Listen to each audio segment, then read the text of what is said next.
Hello, everyone. Today, I'm excited to bring you one of the most thought-provoking and mind-bending books ever written in the world of finance, The Alchemy of Finance by the legendary investor, philosopher, and speculator, George Soros. This isn't just another trading book. This is a deep exploration into the psychology of markets, the illusion of certainty, and the raw mechanics of how money actually moves in the real world, not on paper, but in practice. Soros didn't just observe the market, he shaped it. He broke the Bank of England, bet against entire economic systems, and built one of the most successful hedge funds in history, not by following conventional models, but by challenging them. In this book, he opens the door to his inner world, how he thinks, why he acts, and what he sees that others miss.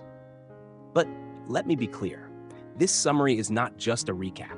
It's a decoded guide for traders, thinkers, and risk-takers who want to operate at a higher level. We'll break down his core philosophy, the theory of reflexivity, his real-world trades, and the mindset that made him an icon. So whether you're a seasoned trader or someone trying to understand how the financial world truly works beneath the surface, this is your chance to step into the mind of a man who rewrote the rules of speculation. Let's begin. The theory of reflexivity, when perception shapes reality in financial markets. George Soros opens his book by challenging one of the most deeply rooted assumptions in economics, that markets are efficient and reflect reality accurately. In contrast, he argues that financial markets are not driven by objective truths, but by subjective perceptions. And those perceptions, once acted upon, can reshape the very reality they seek to interpret. This idea is the foundation of what he calls reflexivity. In simple terms, reflexivity means that market participants are not passive observers of a system. They are active players whose beliefs and actions influence the outcome. Investors form opinions based on limited or biased information. When they act on those opinions, buying, selling, reallocating, they create market movements. Those movements then reinforce or alter their original beliefs, creating a feedback loop. Markets, in this view, are not mechanisms of truth, but systems of collective belief. The classic example is a speculative bubble. When enough people believe an asset's price will rise, they buy in. This increases demand, driving up the price, which then validates the belief that the asset is rising in value. At some point, reality can no longer support the inflated price, and the bubble bursts. But the key takeaway here is that this top price increase was not caused by fundamentals. It was driven by belief. This two-way interaction, where perception affects reality and reality affects perception, is at the heart of Soros's worldview. In contrast to standard economic theory, which assumes equilibrium and rational actors, Soros believes that financial markets are inherently unstable. They are shaped by flawed participants, operating with limited knowledge, reacting emotionally to incomplete signals. Importantly, this instability is not an error to be corrected.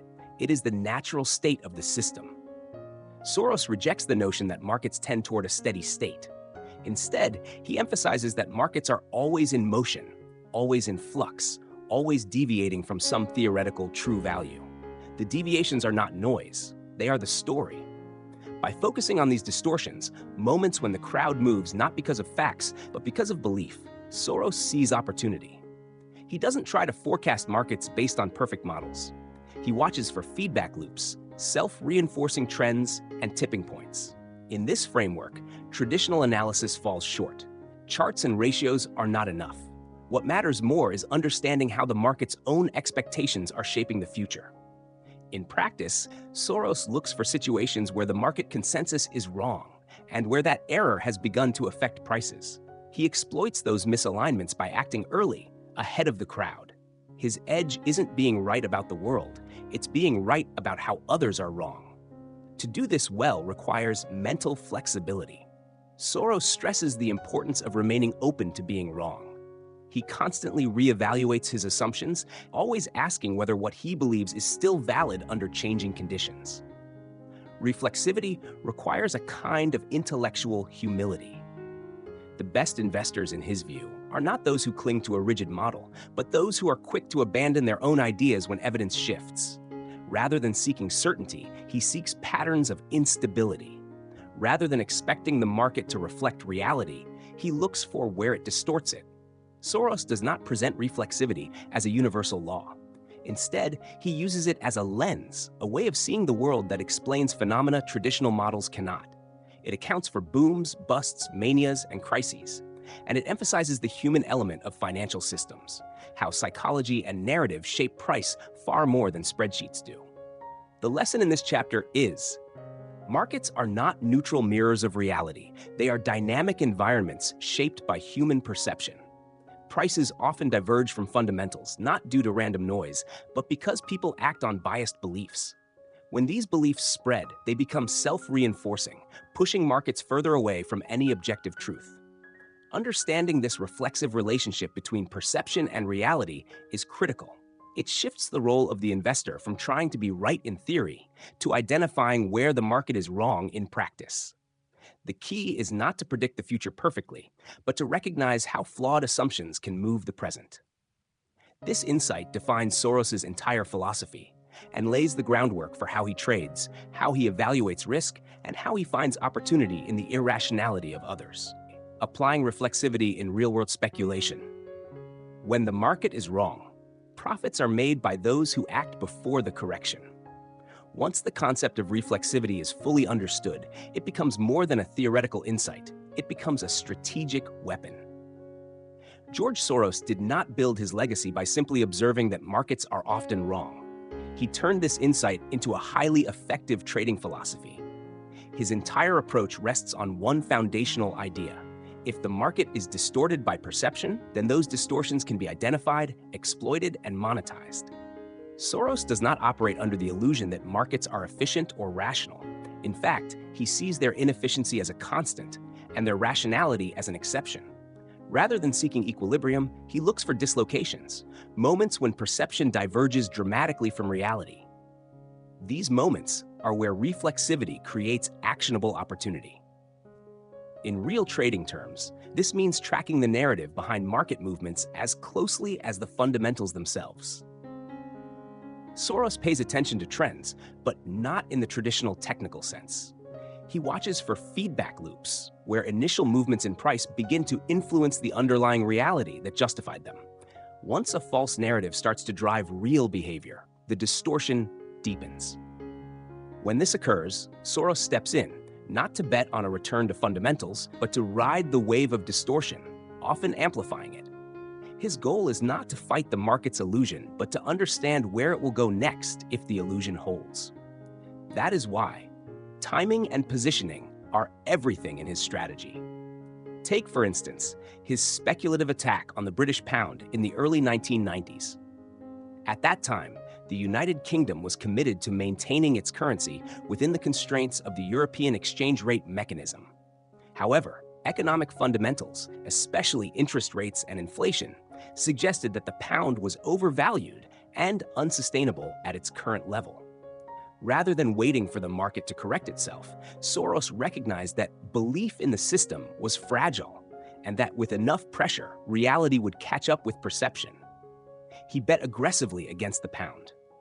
When the UK government was eventually forced to devalue its currency, Soros's fund made over $1 billion in profit. The move became legendary, not just for the size of the return, but for the clarity with which he applied reflexivity in practice. This was not an isolated incident. In the 1980s, Soros identified vulnerabilities in the sovereign debt of Latin American nations. As investors grew nervous, capital began to exit the region. This triggered a deeper financial crisis, not because the debt became more unsustainable overnight, but because the fear of default led to actions that made default more likely. Again, it was the feedback loop between belief and behavior that turned instability into a full-blown collapse. Later, in the late 1990s, he turned his attention to Asia. In countries like Thailand and Indonesia, capital inflows had created a false sense of stability. Currencies were pegged, interest rates were high, and confidence ran strong. But the underlying economic structures were weak. Once doubt began to creep into the market, capital flight accelerated.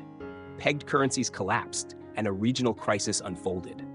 Soros anticipated this chain reaction, not through traditional macroeconomic forecasts, but by seeing how beliefs were inflating unsustainable realities. What makes Soros's approach different is that he does not wait for the market to return to reason. He anticipates that it will move further into distortion and positions himself accordingly. In doing so, he often becomes a participant in the very reflexive loop that causes the turning point. This is not moral commentary. It is strategic insight. By understanding how market participants collectively create and destroy illusions, Soros places himself ahead of the crowd, not necessarily with better information, but with better interpretation of how the market misreads its own signals. In the heat of the trade, Soros does not rely on certainty. Instead, he builds conviction through asymmetry. If the potential gain from being right is large and the cost of being wrong is limited, he acts, even if his theory is still evolving. This risk-reward dynamic, married to the reflexivity framework, is what powers his high-impact decision-making. Reflexivity is not about guessing tops and bottoms. It is about sensing when the market has gone too far in believing its own illusion and understanding how far that illusion can carry before breaking. Soros watches for the tipping point where narrative becomes unsustainable, yet still drives price. That moment, when perception is most powerful and most fragile, is where he strikes. There is no reliance on fixed rules or rigid models. Reflexivity in practice demands adaptability. Soros may enter a trade based on one thesis and exit based on an entirely different one. What remains consistent is the mindset. Markets are flawed, human behavior is amplified under pressure, and truth is often the last thing to move the price. The lesson in this chapter is: distorted perception does not just create market noise, it creates profitable opportunity. By recognizing when the market's beliefs are driving behavior more than fundamentals are, traders can position themselves on the edge of reality's correction. Soros's greatest trades were not about predicting macroeconomic events. They were about understanding the psychology of crowds, identifying when confidence was built on fiction, and acting boldly before consensus collapsed. Markets move not only because of what is true, but because of what is believed. And when belief starts to shape reality, the speculator who sees through the illusion yet knows how long it can last stands to gain the most. How Soros trades in real life. Trading is not about certainty. It is about clarity in the face of doubt. In a rare move for a hedge fund titan, George Soros opens the doors to his real-time thinking by sharing an actual investment diary covering a year between 1985 and 1986. This section of the book is more than historical record. It's a direct view into how one of the most successful traders on the planet thinks, adapts, and executes under pressure. This diary does not present a linear strategy. It reveals a fluid and often conflicted mind at work, constantly questioning, recalibrating, and responding to market dynamics. Soros does not pretend to know the future. What he shows instead is how to navigate uncertainty without freezing. Each journal entry exposes his mental processing before, during, and after a trade. It's not always polished. There are moments of deep conviction followed by self-doubt, positions entered with confidence, and exited with hesitation.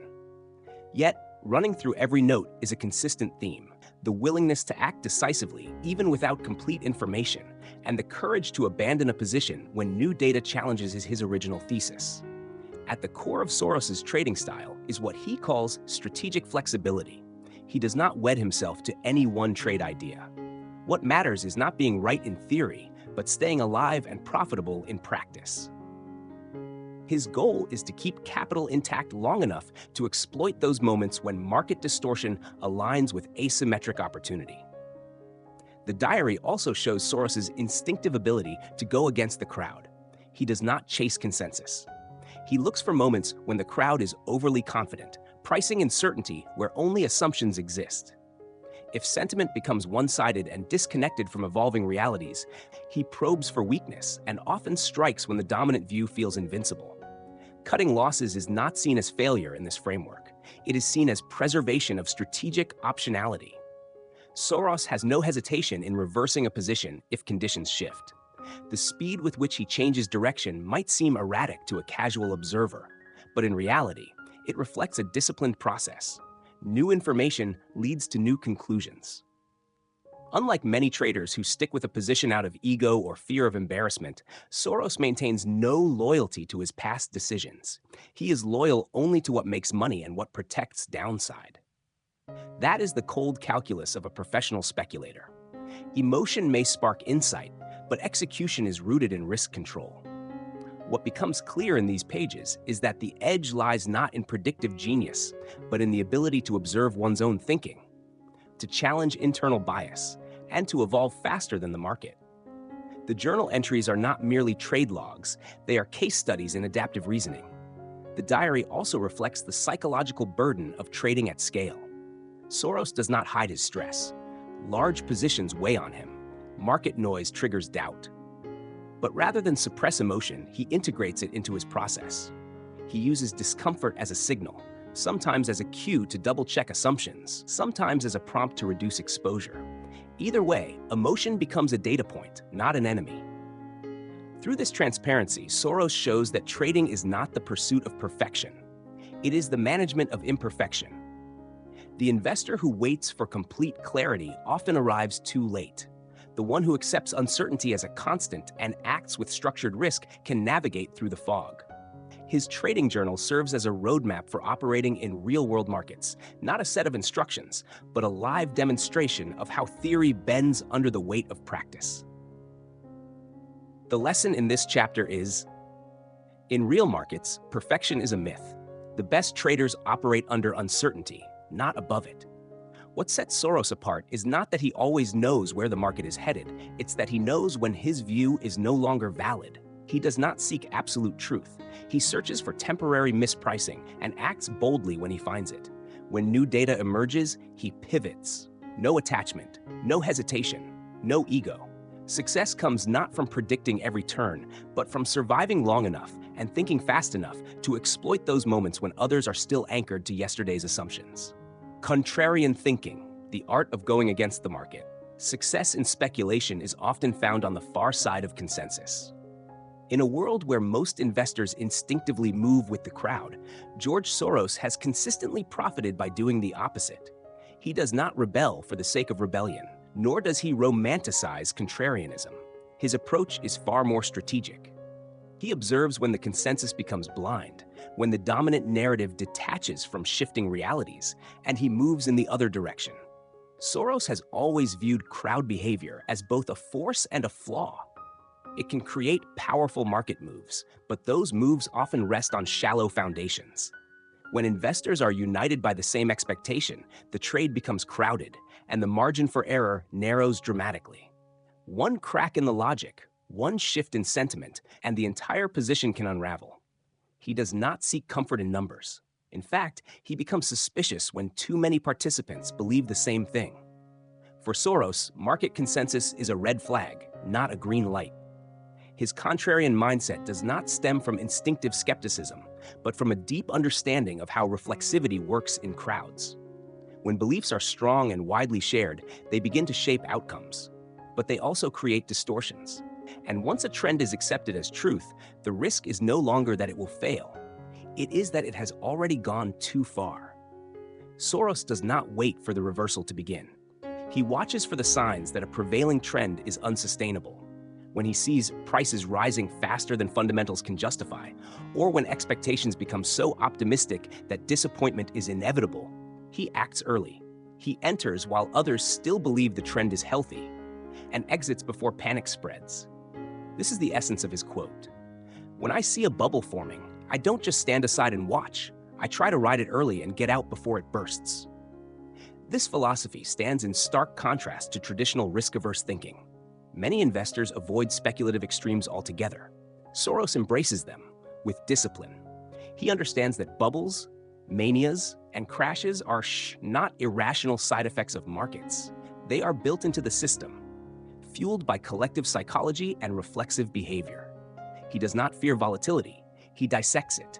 He does not worship stability. He questions it. His greatest trades often occurred in moments of emotional excess, when others felt euphoric or terrified, and logic had been suspended.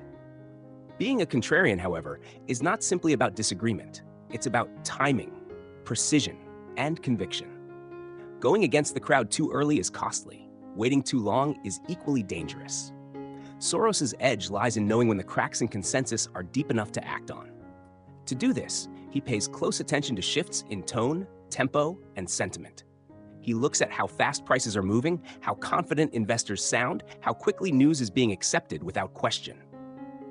These are the signs that belief has overtaken balance and that the trade is vulnerable to reversal. When he senses this, he prepares his position. He does not wait for confirmation from the herd.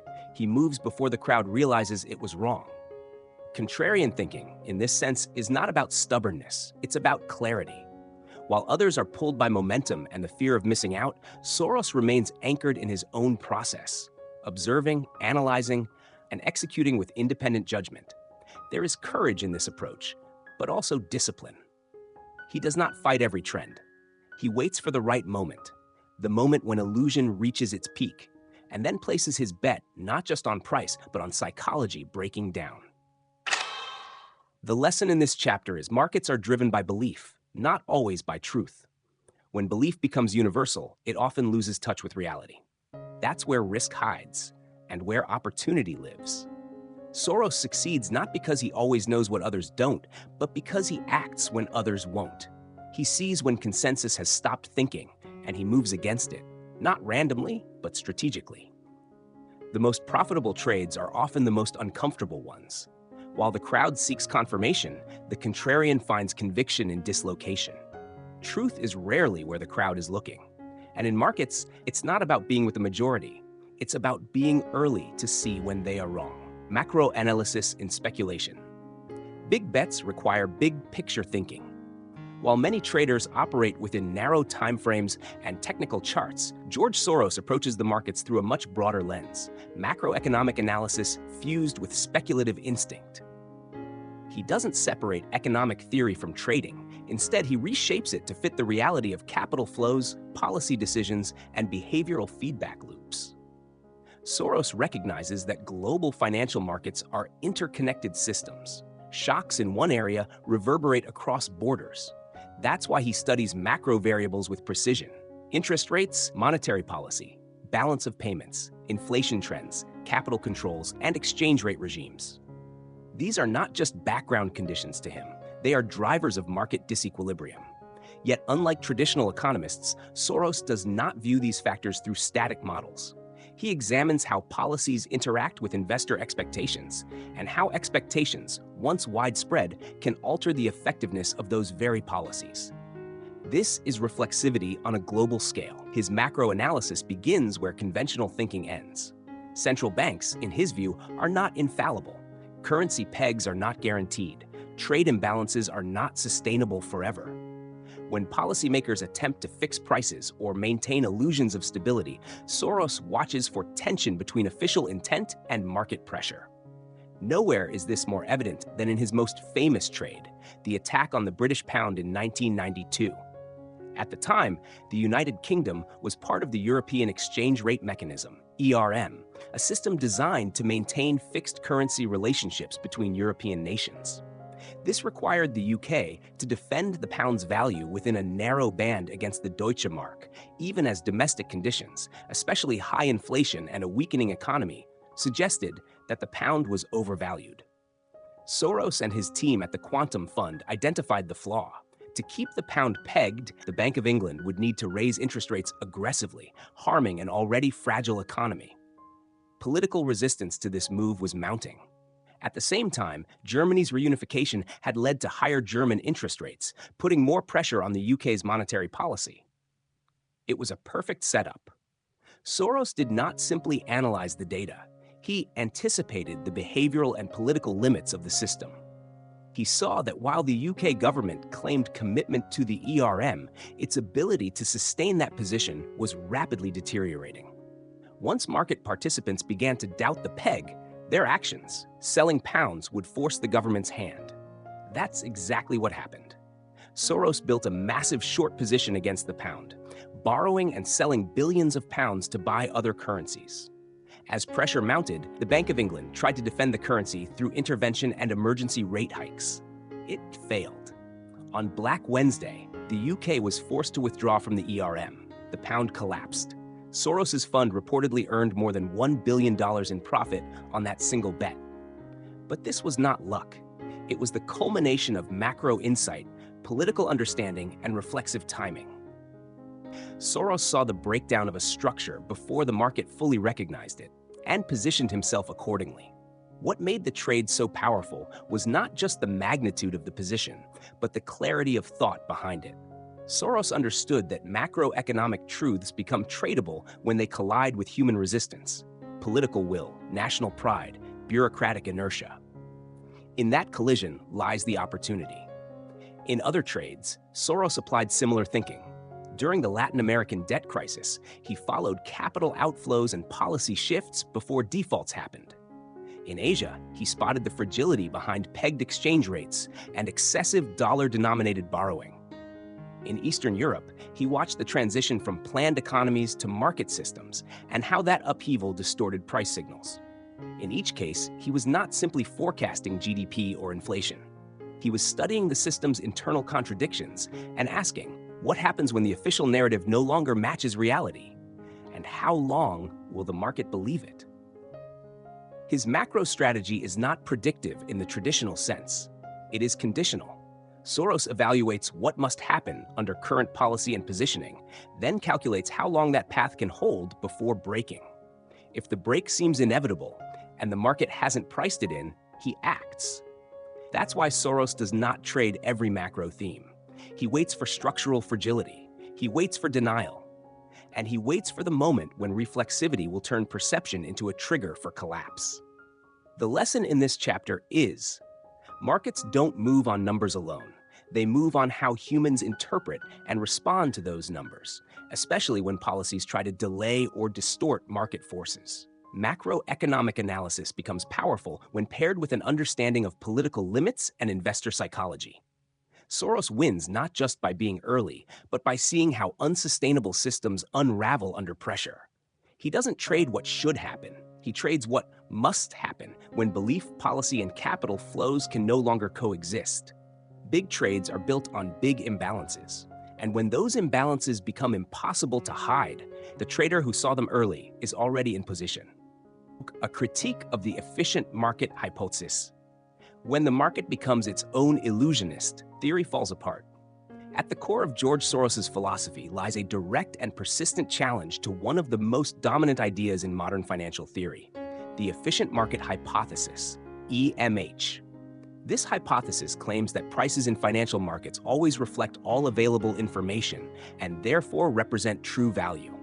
According to EMH, it is impossible to consistently outperform the market except by chance. Soros disagrees, not partially, but fundamentally. He argues that markets are not rational systems of information processing. They are dynamic arenas where flawed participants interact, interpret, and act based on incomplete or biased views. These views, when acted upon collectively, do not bring the market closer to truth. They create self-reinforcing feedback loops that drive it further away. This is where Soros's theory of reflexivity directly contradicts EMH. In the efficient market framework, the market is a mirror. It reflects external realities like earnings, interest rates, and geopolitical risks. But in Soros's view, the market is not a mirror.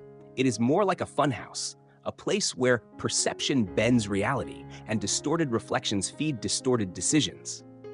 Soros observes that investors don't passively receive data and respond with perfect logic. They form interpretations, often shaped by emotion, narrative, and social influence. These interpretations lead to actions, buying, selling, reallocating, which in turn influence the very data future investors will react to. This recursive process, where expectations affect outcomes and outcomes reinforce expectations, is completely at odds with the EMH. Under reflexivity, market prices can deviate from fundamentals not just temporarily, but dramatically and for prolonged periods. These deviations do not correct quickly or cleanly. Instead, they often spiral into booms, bubbles, and crashes. Classic economic models do not account for this kind of behavior. They assume that if prices diverge from fair value, rational arbitrage will quickly bring them back in line. But Soros sees countless real-world examples where arbitrage fails, not because traders are lazy, but because the illusion is too strong, or the risks of fighting the trend are too high. Take the tech bubble of the late 1990s. Prices soared not because of underlying value, but because of a narrative, a collective belief in a new era of limitless growth. Investors poured in, driving prices higher, validating the story, and attracting even more capital. Reflexivity turned hype into price, and price into more hype, until reality reasserted itself with brutal consequences. Soros points out that these kinds of phenomena are not market anomalies. They are structural features of financial systems dominated by human psychology. Another flaw in EMH, according to Soros, is the assumption of equilibrium. Economic theory often relies on the idea that systems gravitate toward balance. Soros counters that financial markets are almost never in equilibrium. They are constantly evolving, constantly destabilized by the very participants trying to interpret them. He argues that equilibrium is a theoretical convenience, not a practical reality. By pretending that markets move around a stable center of truth, EMH blinds its followers to the actual mechanics of volatility, herd behavior, and mispricing. Moreover, EMH implies that since all known information is already priced in, there is no room for active management or strategic speculation. Soros's career proves otherwise. His trades are not based on secret data, but on his ability to detect when collective perception has formed a false consensus and when that consensus is most likely to break.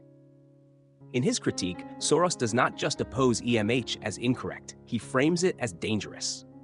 By promoting the belief that markets self-correct, EMH encourages complacency among investors and policymakers. It dismisses the possibility of systemic errors, bubbles, or crises until they become undeniable. By then, it's too late. He believes that better theories must acknowledge that the act of investing itself changes the playing field. We are not observing an independent system. We are shaping it as we observe it. Ignoring this reflexive interaction leads to flawed models, failed forecasts, and fragile economies. The lesson in this chapter is, markets are not perfect machines. They are imperfect reflections of flawed minds. The idea that prices always reflect truth is not just naive, it is blind to the very dynamics that drive financial instability. Soros reveals that the real drivers of market movement are feedback loops, perception traps, and the false comfort of consensus. The efficient market is a myth. The reflexive market is the reality. To succeed, investors must abandon the illusion of objectivity and embrace the chaos of human behavior. The truth is not what the market shows, it's what it's hiding beneath its collective delusions. Systemic thinking, the speculator as a scientist. The market is a laboratory. Capital is your hypothesis. To George Soros, speculation is not a gamble, it's an experiment. Every trade, every market thesis, every macro view is a testable hypothesis, subject to constant revision. This is what separates the casual investor from the strategic speculator, a mindset grounded in systemic thinking, where uncertainty is not something to be feared, but something to be explored, challenged, and reshaped. Soros approaches the markets like a scientist. He starts not with answers, but with questions, provisional ideas about how capital flows, policy decisions, and crowd psychology might interact. These ideas are not static. They live in motion, just like the markets themselves. Once he forms a hypothesis, he places capital behind it, not as a blind commitment, but as a probe, a tool to test whether the world behaves as expected. Crucially, when the market begins to invalidate his thesis, he does not defend the position, he questions the theory. In this framework, being wrong is not failure. Being inflexible is. Soros understands that markets evolve faster than most traders are willing to admit. Those who cling to a rigid worldview get left behind, not by volatility, but by their own intellectual inertia. This is where his reflexivity theory blends seamlessly with the scientific method. The market, in his view, is not a fixed environment. It is shaped by the actions and expectations of its participants, including himself. That means every large position he takes becomes part of the system he's studying. There is no objective separation between observer and system. The act of investing changes both. To thrive in such an environment, the investor must abandon the illusion of omniscience. Soros does not pretend to know exactly what will happen. What he does know is how to adapt faster than most. He re-examines his assumptions regularly, and the moment reality diverges from expectation, he adjusts. Not slowly, immediately. This intellectual agility is his true edge, not a secret model, not insider information, but a relentless commitment to fluid thinking. One of Soros's most powerful insights is this: you don't need to be right often. You need to be right at the critical moment and bold enough to bet big. This principle lies at the heart of asymmetric investing. It's not about perfection, it's about positioning. Soros is willing to take many small losses in pursuit of one large, transformative win. When his thesis aligns with market reality, he scales up. When it falters, he pulls back. The size of conviction adjusts with clarity, not ego. His decision-making process is not driven by emotion, but by feedback. He monitors not only external signals, but also his internal discomfort. If he feels unusually anxious about a position, he takes it seriously. The feeling itself becomes data. He often says his back aches when something is wrong in his portfolio. That's not superstition, it's pattern recognition, honed through decades of experience. In this scientific approach to investing, mistakes are essential. They are not avoided, they are required. Each misstep provides new information. The only real error is refusing to learn from it. Soros's systemic thinking allows him to operate in layers: economic logic, political understanding, market timing, psychological cycles, and self-awareness. He does not treat markets as isolated price charts, but as living systems, constantly shaped by policy, perception, and pressure. The scientific trader is not the one who has all the answers. It is the one who keeps asking better questions. The lesson in this chapter is: speculation is not about certainty, it's about structured inquiry. The best investors are not prophets. They are scientists in motion, testing, failing, adjusting, and acting with boldness when patterns align. To win in the markets, you don't need to be right all the time. You need to be right when it matters and ready to act before the rest of the world catches up. Thinking is your real capital. Flexibility is your most valuable asset, and the willingness to change your mind is not a weakness. It's the essence of survival. Core principles from George Soros. Wisdom in the market comes not from conviction, but from questioning it. As the dust settles on decades of bold speculation, philosophical introspection, and real-world crisis navigation, George Soros leaves behind more than a performance record. He offers a set of deeply earned principles, not as commandments, but as mental tools for surviving and thriving in the ever-shifting world of global finance.